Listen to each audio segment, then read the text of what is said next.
கோபாலா.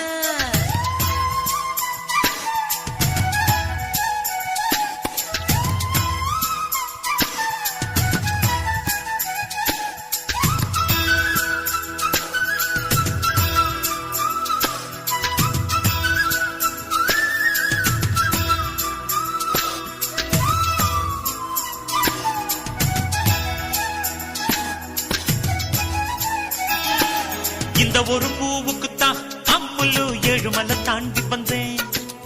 அவன் வந்து சண்டை பிடிக்க மொத்தத்தில் காரப்புள்ளி பறிச்சுக்கிட்டேன். அச்சாரம் போடத்தான் 500 கிலோமீட்டர் வந்தேனே.